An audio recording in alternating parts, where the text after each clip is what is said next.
everyone, welcome to the RotoGrinders Morning Grind podcast. I'm your host, Stevietpfl. It is Monday. It's June 3rd. It is 2024. We have an 8-game MLB slate to talk about here on today's podcast. And even when you're like tired and you're like a little drained, that Sunday night morning grind music just hits differently. I'm joined today by my good buddy Will Priester, ChiefJustice06. Chief, what's happening, my friend?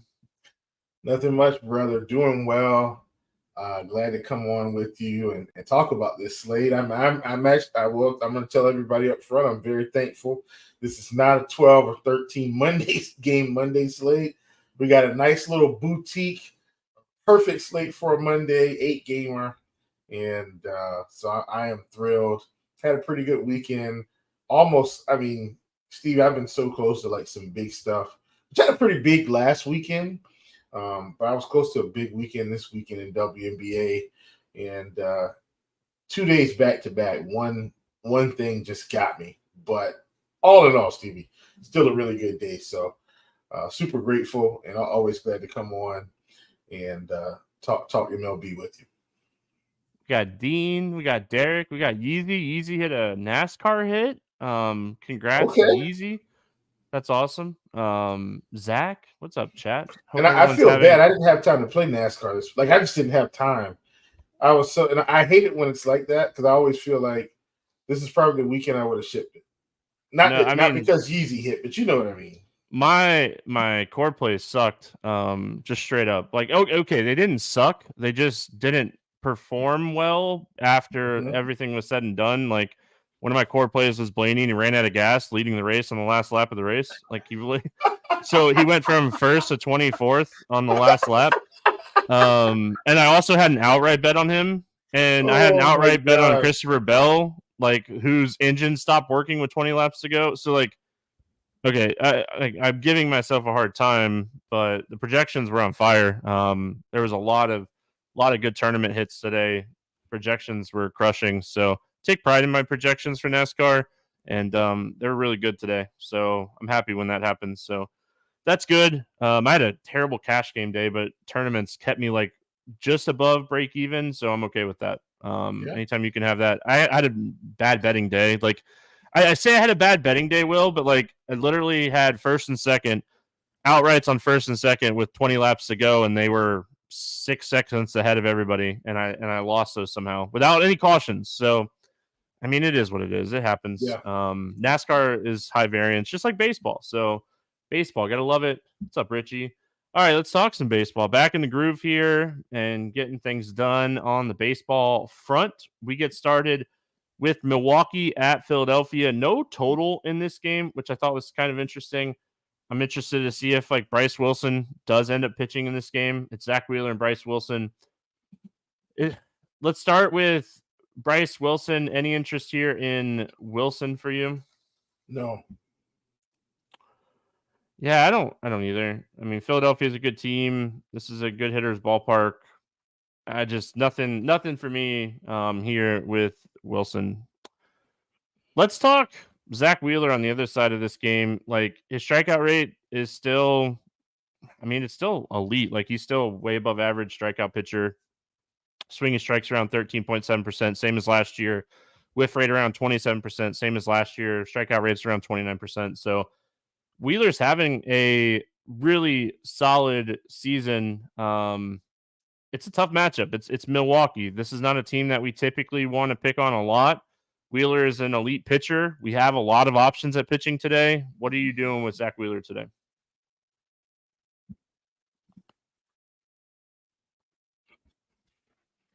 I do like Wheeler because I think he can limit some of the Milwaukee upside.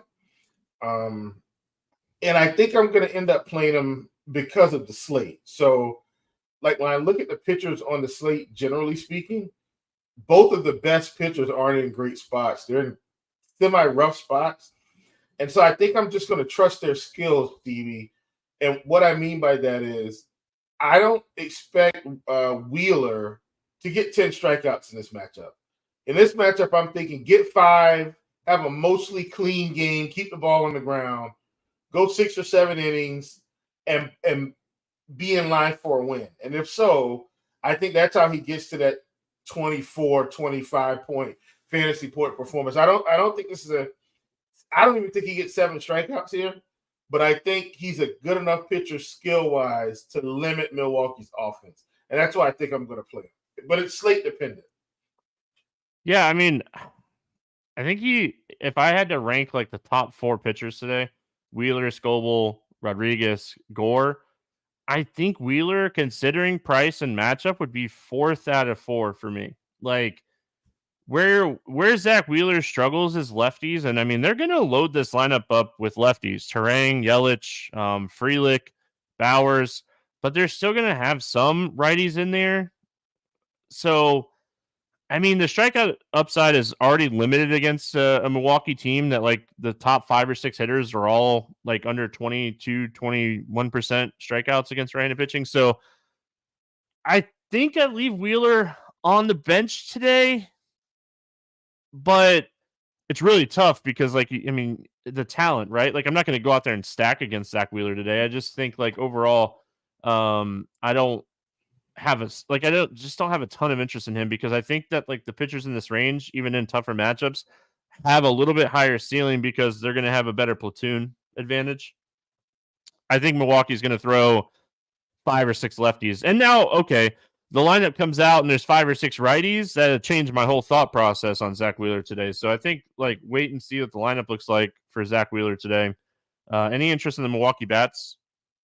No, not as a stat. See, like maybe you can one off a guy or two. Like maybe you one off Bowers. Maybe he hangs one across the plate. Like that's kind of where I am. But generally speaking, I am not stacking Milwaukee today.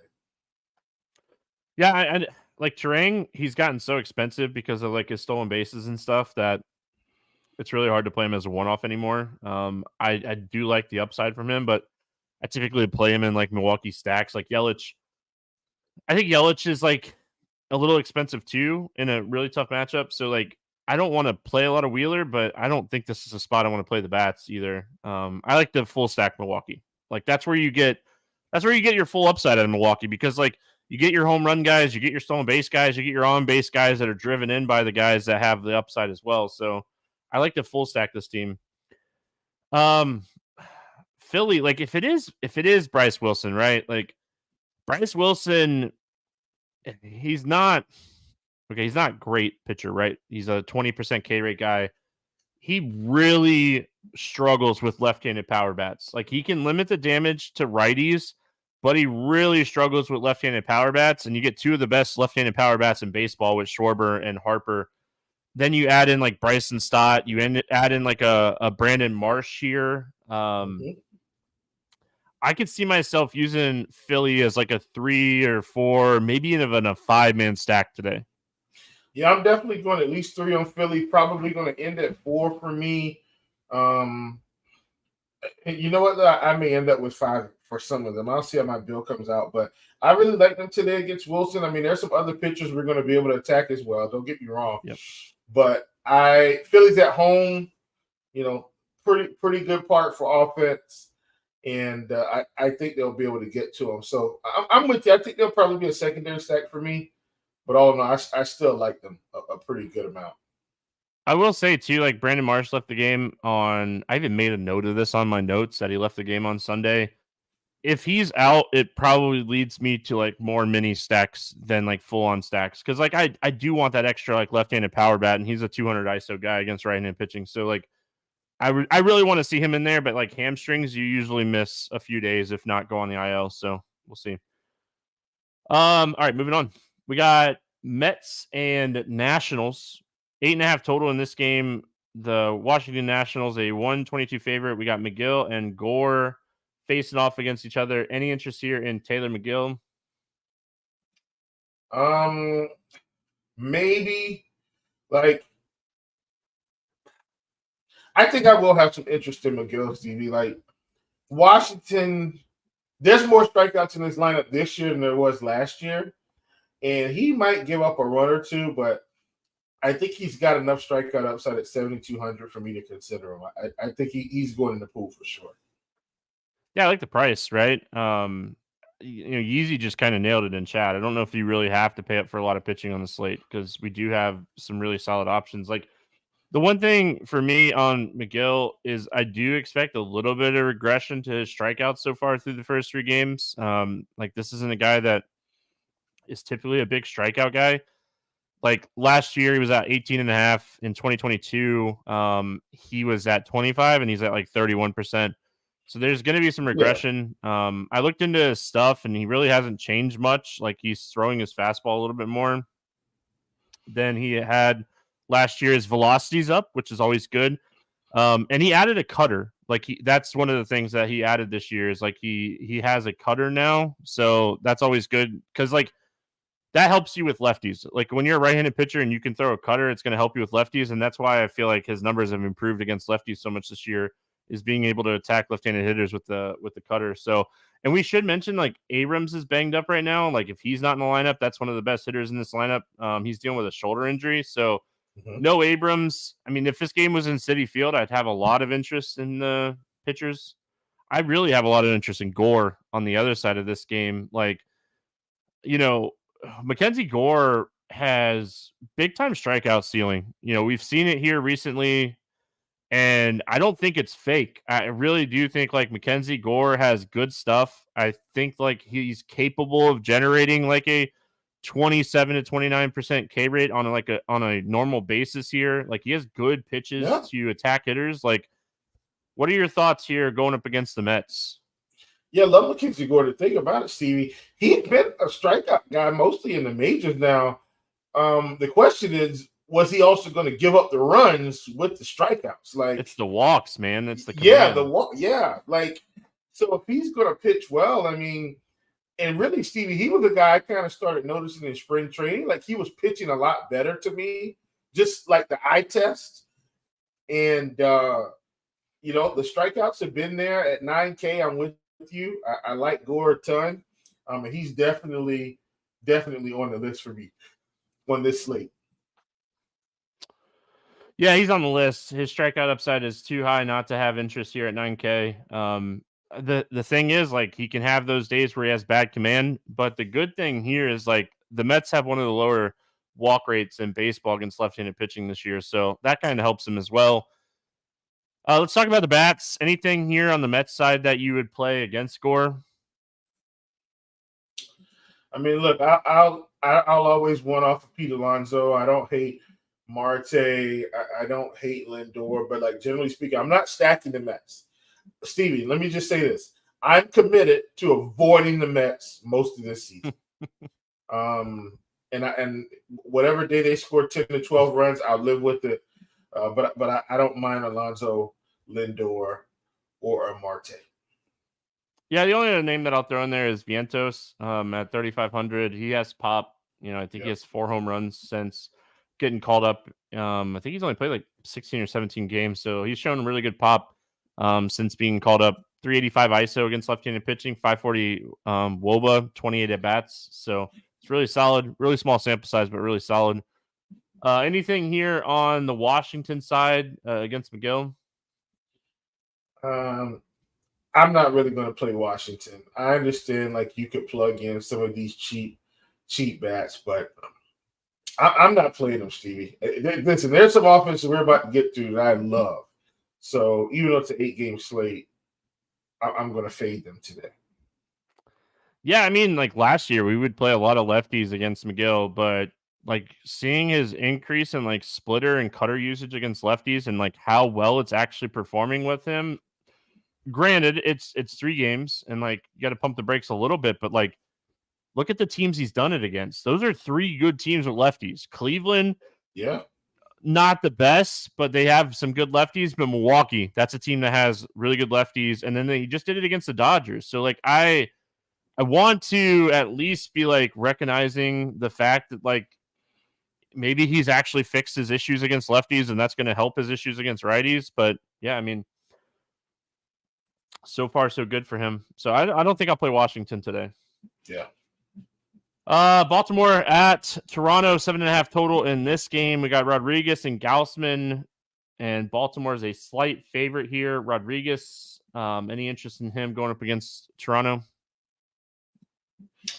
Toronto, another team that's the bane of my existence. I'm okay with G-Rod. I don't think – listen, I don't think he has 30-point upside in the spot, but I definitely think he's reasonable, Stevie. So I'm going to play him because I think he can get 20 fantasy points, but I think he's going to have to grind his way to 20. And I do think he'll pick up some strikeouts. Don't get me wrong. I don't think this is one of those games where he ends with 2 or 3. I think he can get to 5, maybe 6. But hopefully, if he has his control together and can keep the ball in the yard, Stevie, then I think he'll be okay. So at 9,400, I'll have a few shares, but I do want to see where the field is on him. Yeah, so I mean, I have a ton of interest in Rodriguez for what it's worth. I mean, Rodriguez is really elite against right-handed hitters, and that's what Toronto's lineup is. And like the power in the Toronto lineup has just been not there all year. And I think this is a spot where like you play the talent against the hitters. Like they have a low strikeout rate. So I'm with you on like maybe his ceiling is a little capped. But I think like matchup wise, righty, like this could be a really good spot for Rodriguez. So kind of want to see what the lineup looks like. But if they roll out their normal, like, 6, 7 right-handed hitters, and like the only 2 lefties are Vogelbach and Varsho, like Vogelbach's power has been awful, and he probably had some strikeout upside for Rodriguez. So patient offense, they're a tough team to figure out DFS wise, but I kind of have a little bit of interest here in Rodriguez. Gausman on the other side of this game, not many pitchers are going to get the build for me going up against Baltimore. I have no interest in Kevin Gausman today. I do. It's another one. If he's 8K and he has a reasonable strikeout upside. The difference to me between Kevin Gausman from last season and this season is I don't know where the strikeouts are actually going to show up, Stevie. And so last season, I felt like you could count on 6 with upside for 10 to 12, like on a really good day. And I think this season, that's just not completely the case. But at 8K and, the leash that he has, now as long as he doesn't work himself into trouble, he'll be fine. We've seen him go 100 pitches. We've seen him go in the high 90s. If he's pitching well and doesn't give up a bunch of runs, then he could get us 20-plus fantasy points. So I'm going to play Gausman because he's 8K and he has reasonable strikeout upside. But so that's why I'm playing him. Yeah, to each his own, man. If we agreed on everything, every podcast, it'd be boring. So yeah. Any interest in the Baltimore bats here?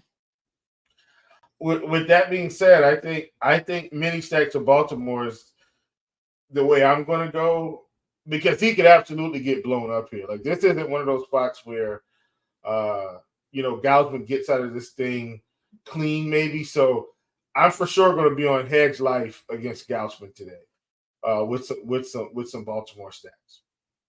Yeah, I mean Henderson's one of the top plays on the entire slate, in my opinion. Like the guy is just hitting everything and anything. What is he at? 19 home runs. Just crushing the baseball. I mean, they strike out, so I understand like your point, but like I like the stack here. Henderson, Rutschman, Santander, Westberg has been really good this year. Mullins gives you that like home run and stolen base upside. So, and they're on the road in Toronto, so it's a slight ballpark upgrade for Baltimore bats, and you're getting the 9th inning. So, yeah. I'm actually really interested in Baltimore today. Any interest in Toronto against Rodriguez? Nope. Yeah, that's where I'd still play Toronto, man. I take them against Chris Flex and they score 0 runs. You take them against Max Scherzer, they score 20. It's just, I don't play Toronto. They're on that list, right? Yeah, they're on the list, bro. That White Sox list from a couple years ago. All the talent in the world and like keep getting good spots. Wasn't that rough though? They had Eloy Jimenez, Moncada, Robert. I think Gavin Sheets was in the mix on that team. Vaughn was in the mix on that team, and they had Tim Anderson was on that team. I mean, Steve, they at that particular time they were considered a loaded young team. but boy, would they let you down. I think Yasmani Grandal was on that team. Oh, sorry. Just you mentioned it, just took me back. All right. We got Detroit at Texas. Brings back bad memories thinking about that team. 7.5 total. We got a pick'em game. We got Scoble against Eovaldi. Let's go Scoble first. What are your thoughts here on Mr. Scoble? Yeah, man. Another one of these good pitchers in a tough spot. I'm just gonna play him. Like that's where I'm at today, Stevie. Like at 10-5, so we know he's hovering around a 30% K rate, but this isn't the easiest spot in the world.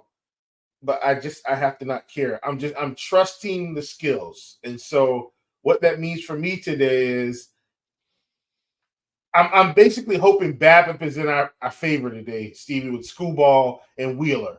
And if BABIP is in our favor, then I think we're looking pretty good. Texas does strike out a little bit more to lefties than righties this season. Even Corey Seager now. Seager's coming back around. Don't get me wrong. But he's still striking out a little bit more to lefties than righties, and perhaps that helps me a little bit in this situation. So 10-5, I do like Scooble better than Wheeler for what it's worth. Yeah, I mean, I think he's one of the top pitchers on the slate. You just look at the strikeout ceiling. Again, I keep saying it, but I think this is the guy that's leading the Cy Young race right now. He's having a phenomenal season, 31% strikeouts, 4% walks. His whiff rate is at 28.5%, 14.7% swinging strikes. Like this dude he's fixed a little bit of his issues with lefties, and he's just been dominant this year. So absolutely love him in this spot. I mean, the best hitter in this lineup is Corey Seager, and he's been atrocious against left-handed pitching this season. So I'm just playing the talent here for Scoble, and I mean, like I said, I think he's one of the top, if not top pitcher on the slate. Nathan Eovaldi on the other side came back through 3 innings, got worked a little bit, only threw 37 pitches. He wasn't sent on a rehab assignment, and I feel like it was very rushed. Like there was another pitcher lined up that day. They pushed the pitcher. They let Eovaldi start.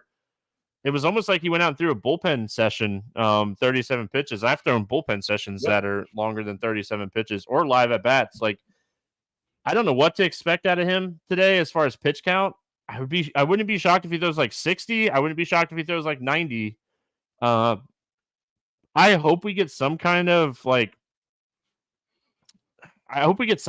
announcement as far as that. But I mean, with a groin injury, I really think that like 70 to 75 pitches would be like my projection for him today. Do you have any interest in Eovaldi here?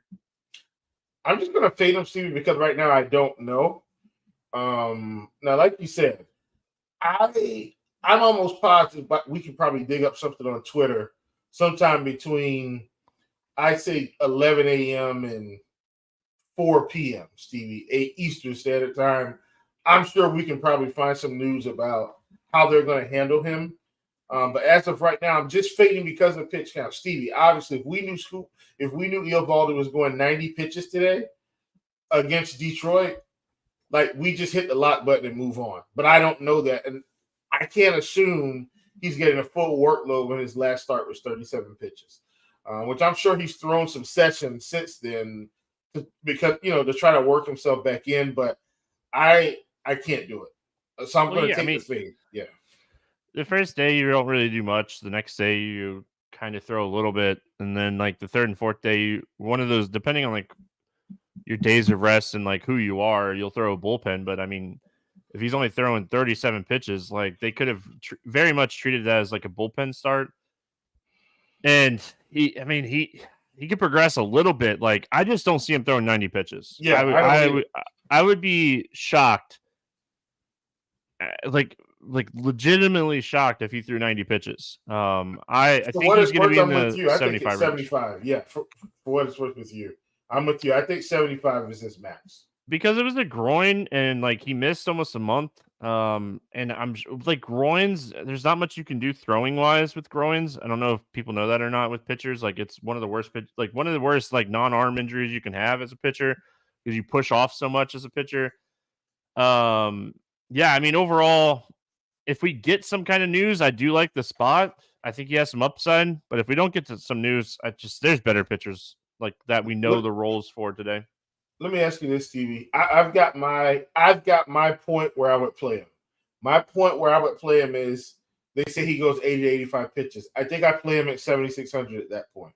Yeah, if we get a thing that says he's going to go 80, 85 pitches, sure. Yeah. But, I mean, what's to say that he doesn't go out there and he throws 35 to 45 pitches and the groin hurts a little bit and they take him out? I mean, exactly. Yeah. I don't know. Yeah, I don't know because I don't know. I just don't know. Detroit Bats. Any interest in the Detroit Bats here? I don't. I think it's going to be a full bullpen game by the end of it all. Maybe, like I said, Stevie, I think we both agree or have kind of determined that we think 75 pitches is his max, which it could very well be 55 pitches. We don't know, but I still think he sees bullpen. Detroit sees full bullpen for at least 4 innings. So I don't plan on playing them today. Yeah, I mean, I don't think I want to play them either. I don't really have a ton of interest in playing Detroit. I mean, like I said, Eovaldi was going to be good to go. I will say, Texas has one of the worst bullpens in baseball. So, if Eovaldi does only go, 65, 70 pitches, I can see a Detroit, some of the bats coming through. So, if you're playing 150, I think Detroit's in my pool. 20 inch max, they're right on the fringe for me. Because the Texas, the more I think about it, the more I'm hey, Texas bullpen's awful. They're just bad. They're third, I think, worst right now in a lot of statistics. So very hittable bullpen. So that always adds to it a little bit. Oh man, excuse me. Texas bats. Brother. Any interest in the Texas bats here? I can't play them either, Stevie. We're I promise we're getting close, but I'm not picking on Screwball, and I'll let the chips fall where they may. I mean, according to Chad, he's going to get hit today by Texas because they're at home. Maybe the air in Texas is just perfect for Texas hitting and Scoble not pitching well. I guess that's the case. So, new by me.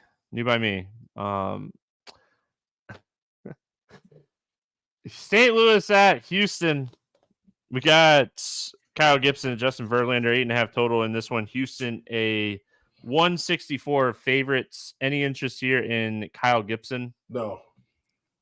The fast no. I like the fast no with Kyle Gibson. I'm right there with you. Strikeout rate has really dropped the last couple of years, giving up a ton of hard contact. One of the highest barrel rates in all right. Corey Seager has been hot. I agree. Corey Seager has a 141 ISO and a 238 WOBA and a 35% K rate against lefties this year. Yeah, he's been hot.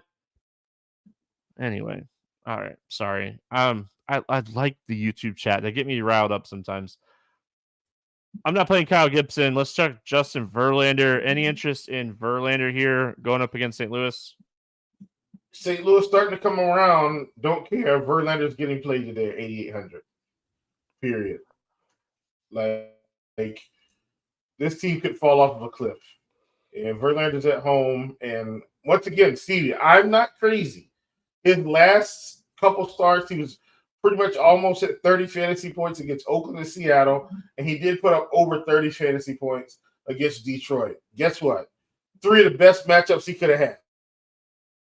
So I'm not oblivious to this, but I am going to play Verlander at 8,800. Yeah, I'm on the fence on Verlander.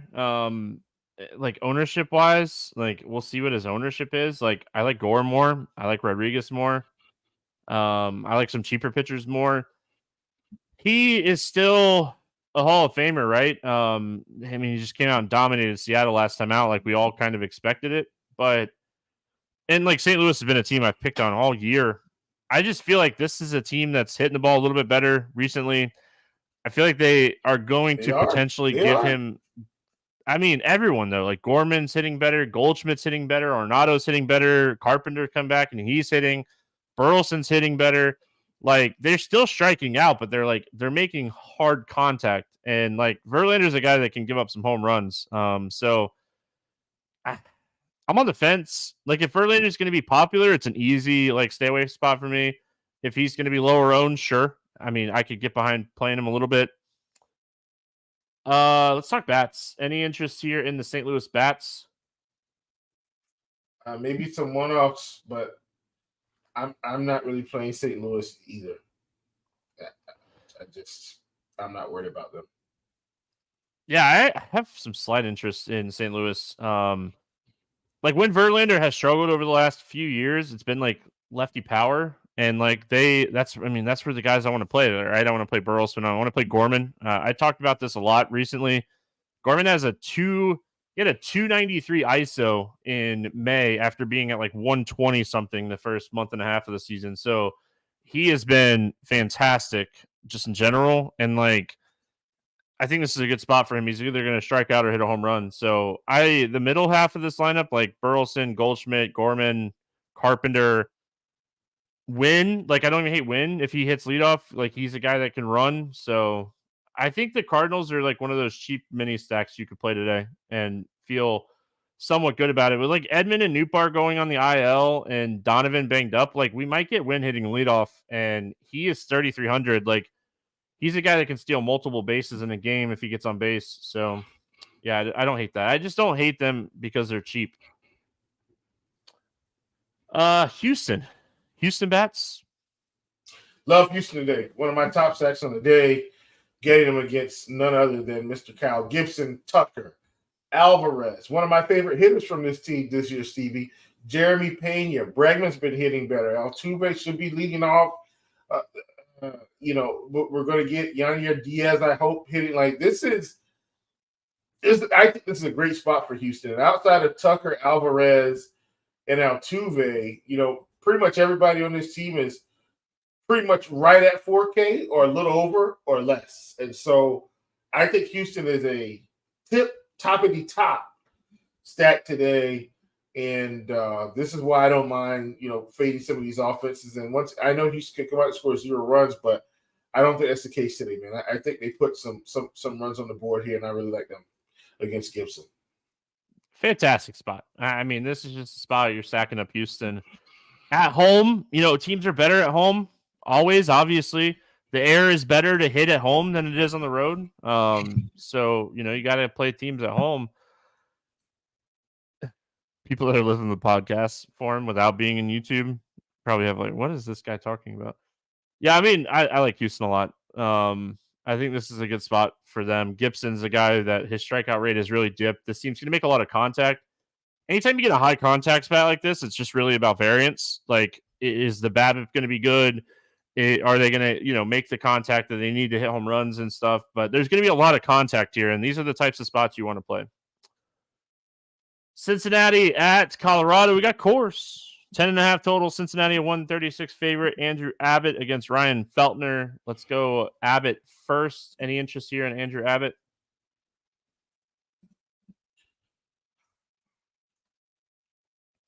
I really want this to be a quick no, Stevie, because I'm not an Abbott guy.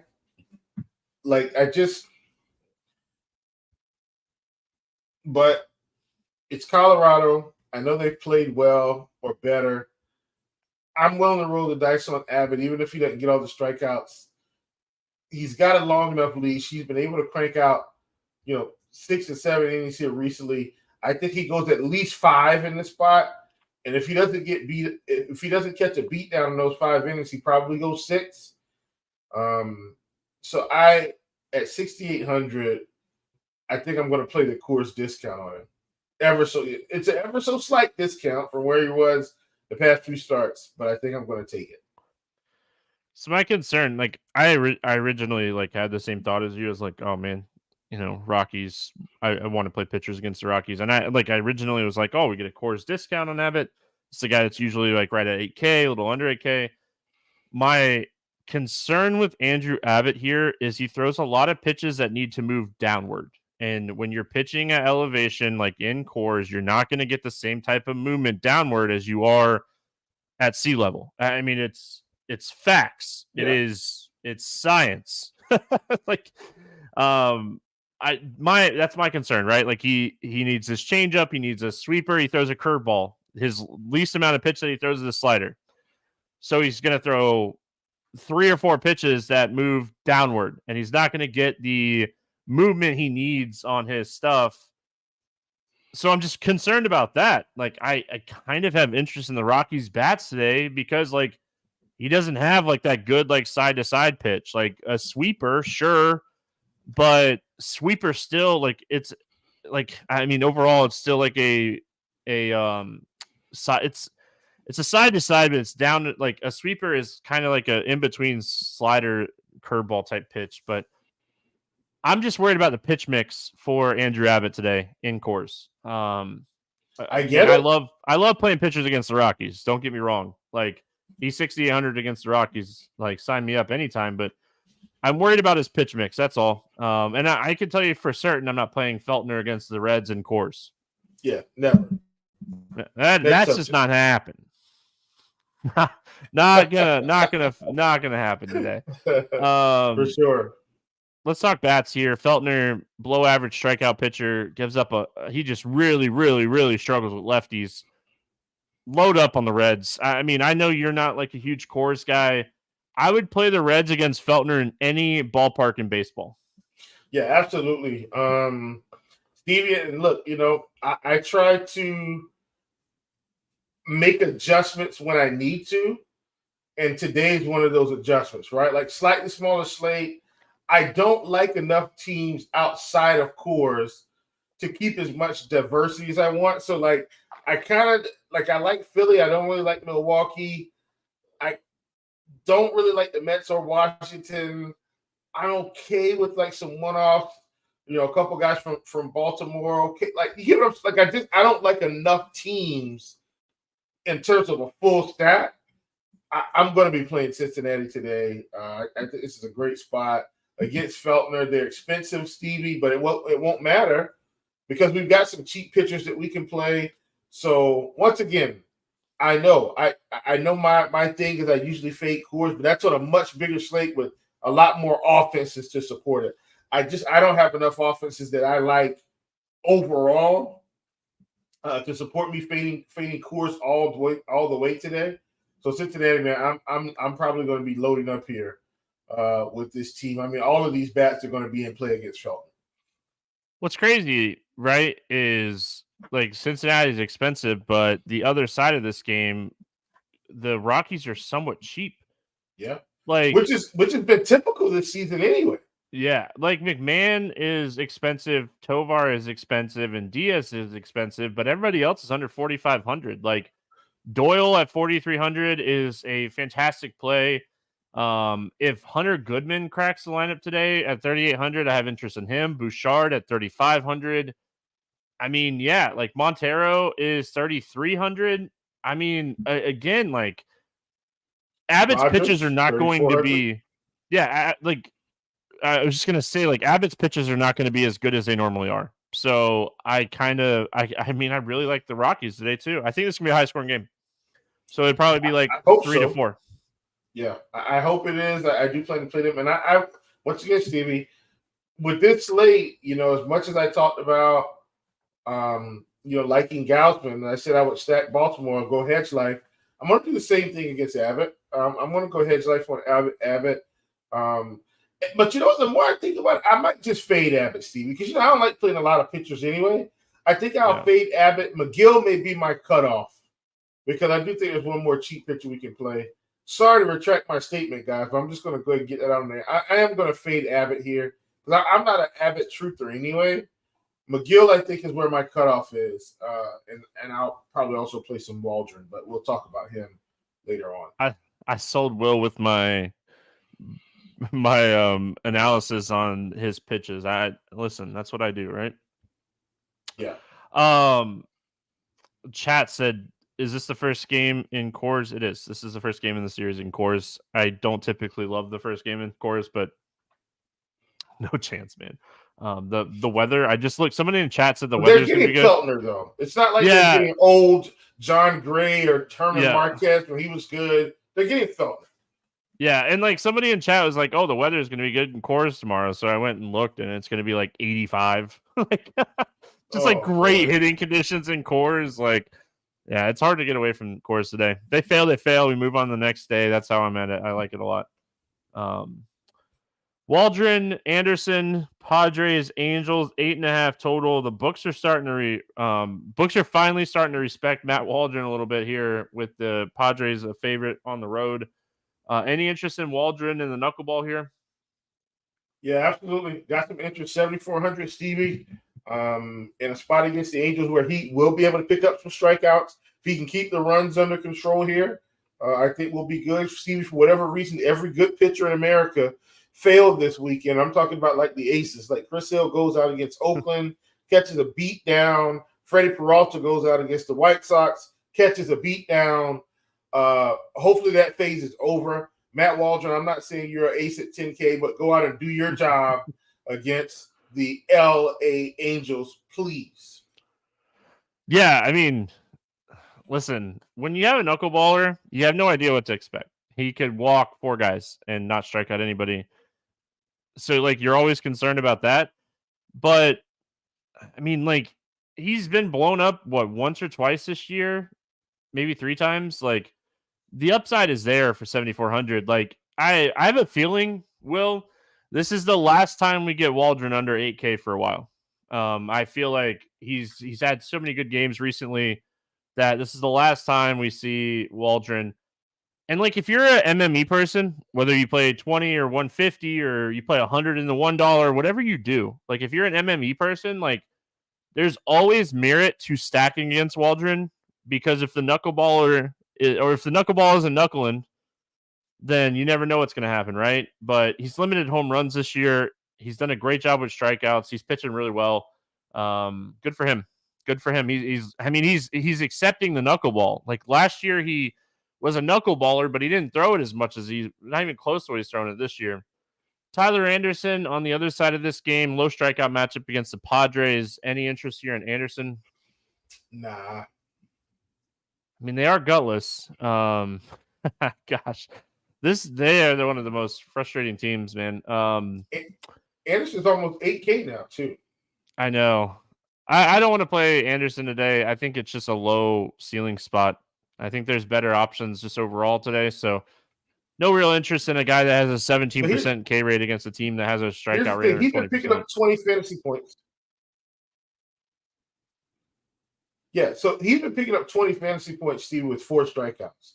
Like, that's going to end very soon. Like, this is not going to continue.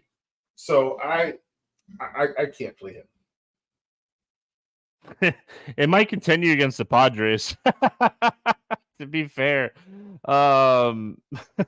just because they're, oh man, all right, yeah, I'm not playing him today. I like the Padres bats. I mean, I think Profar and Kim are fantastic. Machado and Tatis have been awful against left-handed pitching this season, but like you're waiting for the explosion to happen.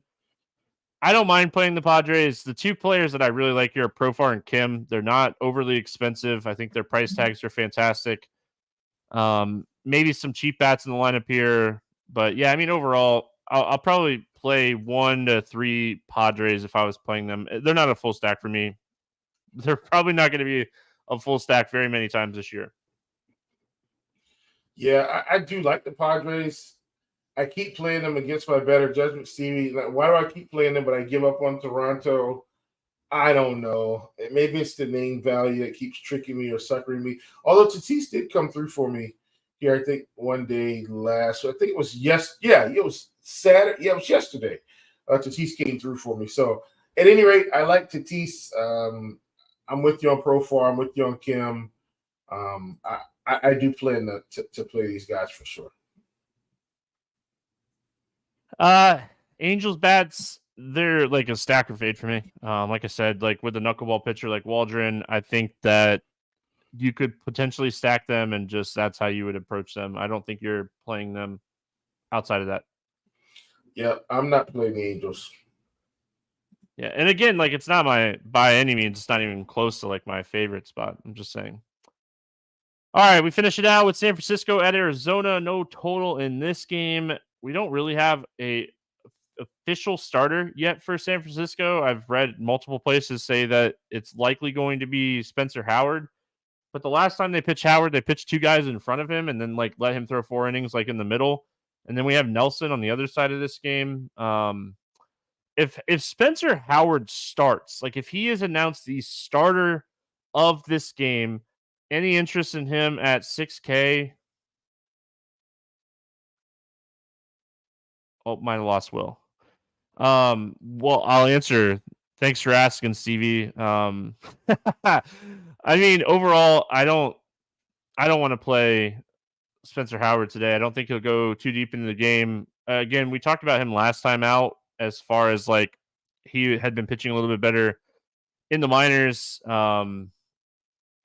Yeah, I mean, overall, I just don't think that Spencer Howard is a person that I want to play in the spot. Arizona ballpark downgrade for Spencer Howard. So yeah, I mean, gonna pass on Spencer Howard. Will, any interest in Spencer Howard if he does get named the starter? Negative. Any interest in Ryan Nelson on the other side? Nope. This is a sneaky good spot for bats. It is. You know, like yes. It's the last game on the slate. It's after Coors. It just is a sneaky good spot. We got a lot of cheap bats. Like, let's talk San Francisco here first.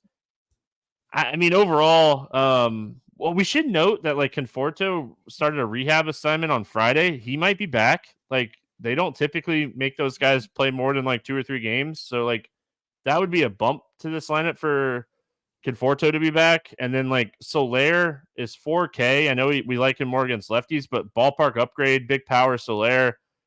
I definitely want to have some exposure to the bats here. I don't mind lefties or righties. Nelson's just not good. Yeah, for sure. I'm with you 100%. Soler, Yaz, Fitzgerald, Chapman, 4,800, no problem. Like I like this whole team, Stevie. So we're on cheap catcher alert too, Stevie. Like we'll probably get Bailey at 3,200, like catching today. So I like the spot. This is another one of those teams that I like. Whole game, Steve. This would be my game stack of the night if I only had one. Love this spot for offense. Yeah, I mean Arizona. I like Arizona a lot too.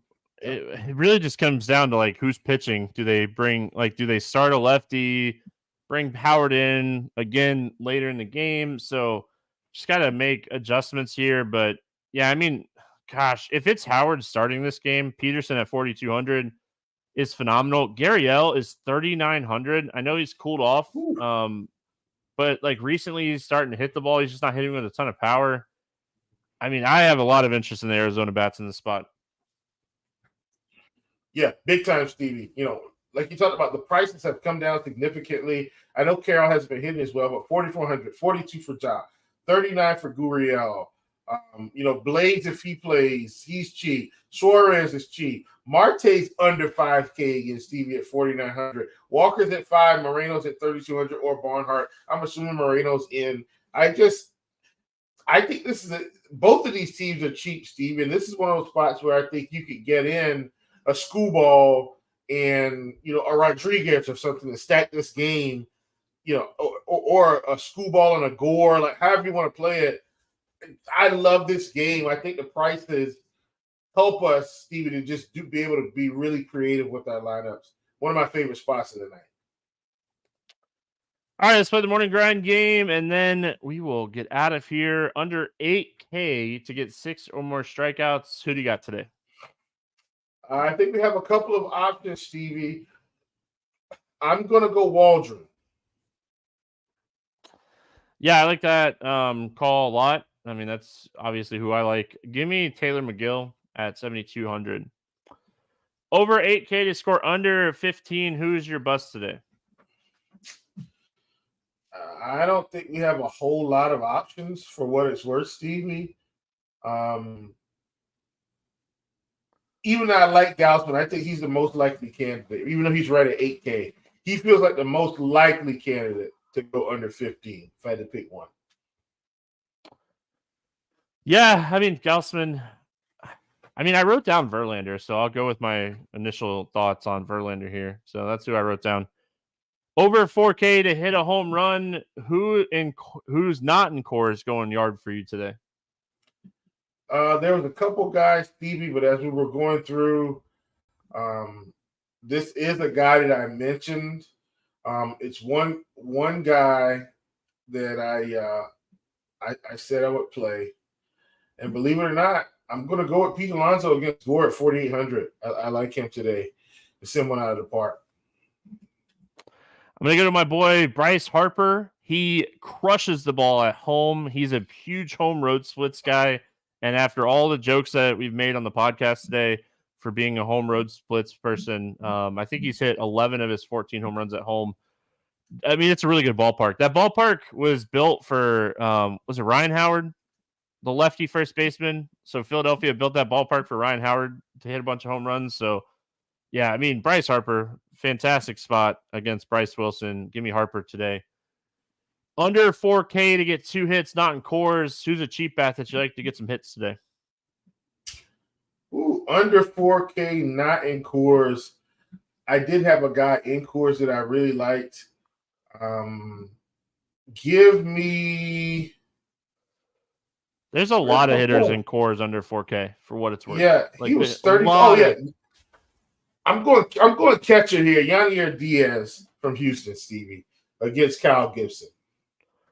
Yeah, just I mean, we always like rule out Coors for this game because it's fun. But I would say a majority of the value for hitters today is in Coors. Like I noticed Colorado, like half the team's 3K.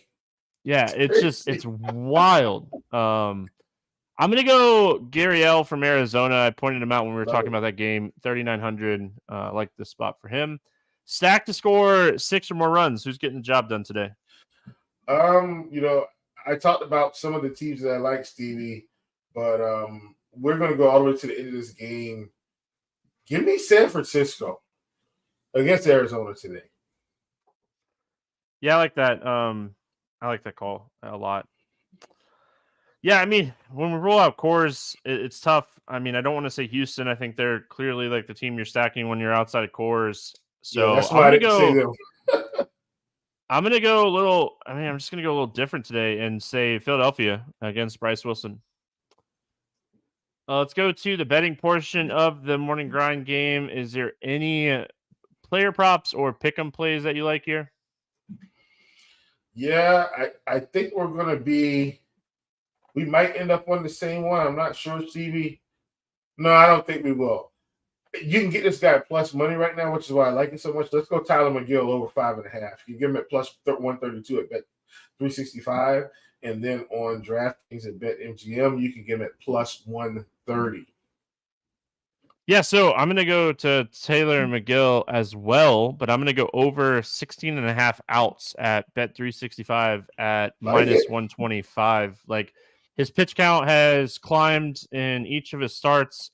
I assume he throws 90 to 95 plus pitches here, and I think he has a good chance to go 6 innings, basically, is all you're kind of hoping for at 16.5 outs. So, like Taylor McGill to throw 6 good innings against Washington. They don't have a lot of power to like really blow up an inning against you. So I think McGill over 16.5 is a good bet today. Any lines over unders against the spread, anything like that standing out to you today? Yeah, man. Give me Houston minus 1.5. Getting them at plus money right now. Pretty much plus 125 across the board. You can get them at plus 128 at Bet River. Yeah, I'm not going to lie to you. I am so tempted. It's like a lean for me right now. I'm probably going to sleep on it and I'll decide in the morning. But I'm so tempted on betting on Detroit. Like, just straight up. It's a pick'em game. Skubal is such a good pitcher, and Eovaldi might be limited. Texas bullpen is terrible. I'm leaning Detroit like straight up right now. Like, just a Detroit money line bet. Like, I mean, it's a pick 'em almost everywhere right now. You can get it at like minus 110, minus 115. So that's where my lean is right now. I haven't bet it yet. I'll decide in the morning if I'm going to bet it, but I don't really have like a bet that like I bet the McGill thing already, but I don't know if I'm going to bet the other one. So it's just a lean for me. And like Derek says, Detroit first 5. I don't want Detroit first 5 because like the Texas bullpen is what you're wanting to pick on. So like I want Detroit to win the game. Because like I want Eovaldi out of the game. I want to get to the bullpen. So, Will, any final thoughts before we get out of here? Negative. Thank you everybody for hanging out with us, and I have recouped all of my over mute funds from everyone today. Thank you all. Catch me in my DM so you can pay me. The house wins today. I'll collect those monies and issue them back out on the next mute session. Wouldn't I be the house though in that scenario? Because like you're the like player of the game. So like, wouldn't I win? Like, yeah. But that means I'd have to pay out when you don't. Because like I would lose money in the long term with your mutes. So but as like the house, I think I'd set the line at like 2.5. So I would probably come out ahead. But all joking aside, great podcast. Appreciate everyone hanging out with us. I'm glad we're back, and we'll be back tomorrow talking baseball. Good luck, everyone. We'll see you then.